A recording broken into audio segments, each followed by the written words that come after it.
Hello दोस्तों, कैसे हो आप सब। उम्मीद करता हूँ आप सब अच्छे होंगे, मस्त होंगे, स्वस्थ होंगे।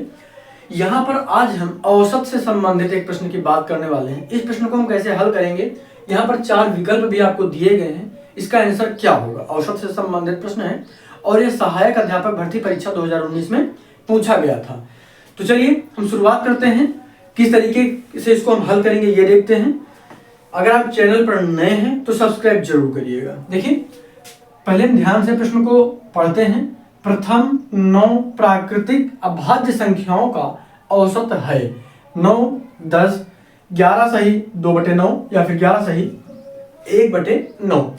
किस तरीके से इसको हल करेंगे ये समझने का प्रयास करते हैं। देखिए, यहां पर इसको हम अच्छे से हल करते हैं पूरा प्रश्न। तो अभाज्य संख्याएं पहले इनका औसत निकालना है और औसत का फार्मूला क्या होता है, सभी संख्याओं का योग बटे संख्याओं की जो कुल संख्याएं, यानी कितने संख्याएं हैं। तो यहाँ पर 9 संख्या है तो 9 से हम इसको भाग कर देंगे। तो यहाँ पर लिख लीजिएगा, डायरेक्ट लिखते हैं, फार्मूला नहीं लिखा है।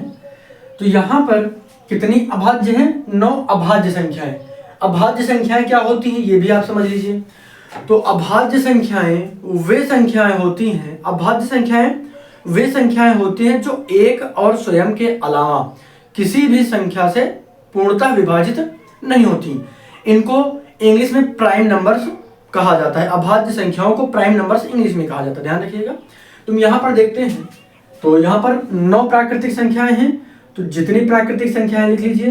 तो सबसे पहली और सम संख्या अगर कहा जाए, सबसे छोटी अभाज्य संख्या क्या है तो 2 है। एकमात्र सम अभाज्य संख्या है 2, ध्यान में रखिएगा।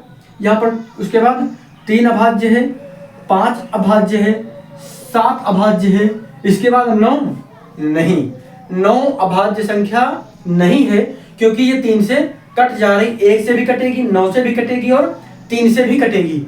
अभी हमने आपसे क्या बताया, अभाज्य संख्याएं वे संख्याएं होती हैं जो एक और स्वयं के अलावा अन्य किसी भी संख्या से पूर्णतः डिवाइड नहीं होगी, पूर्णतः भाग नहीं जाएगा, कुछ ना कुछ शेषफल बच जाता है उनमें। तो यहाँ पर हम क्या लिखेंगे, 11, उसके बाद 13, उसके बाद 17, फिर 19 प्लस 23, उसके बाद 27 नहीं होगा, 28 नहीं होगा, 29 हो जाए। 1 मिनट के लीजिए, 1 2 3 4 5 6 7 8 9।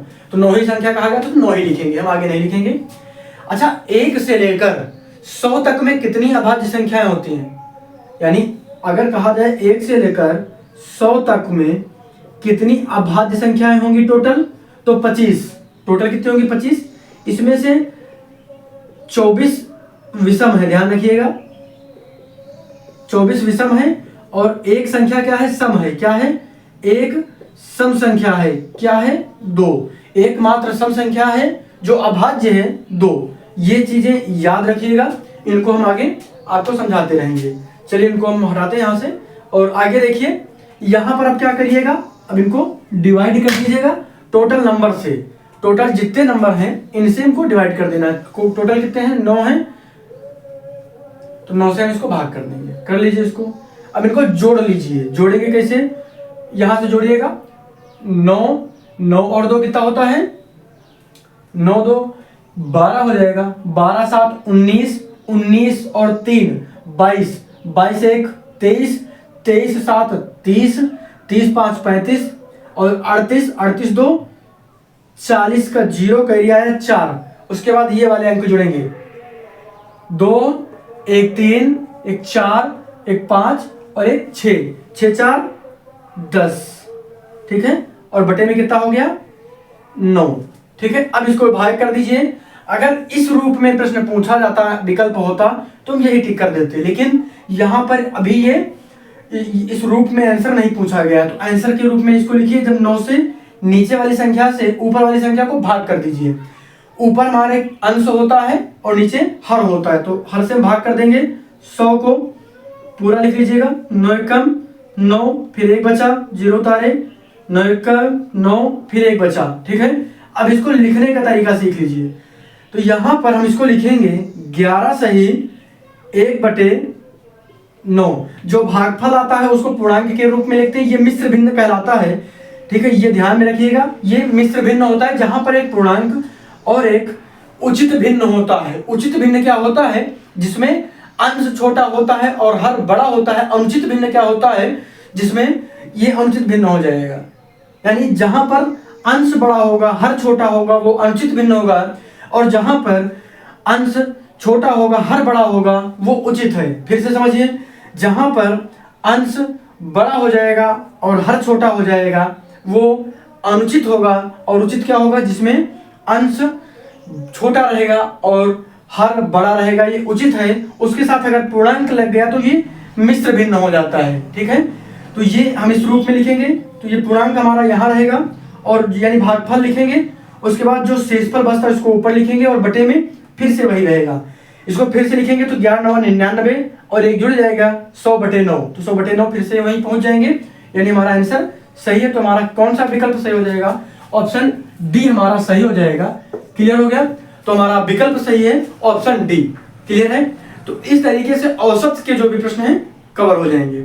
अभी हम कक्षा 5 की मैथ्स यानी गणित विषय को पढ़ा रहे हैं, वहां भी जो भी डाउट रहेंगे वो क्लियर करेंगे। उसके बाद कक्षा 6 7 8, उसके बाद कक्षा 9 10 की शुरुआत कर देंगे।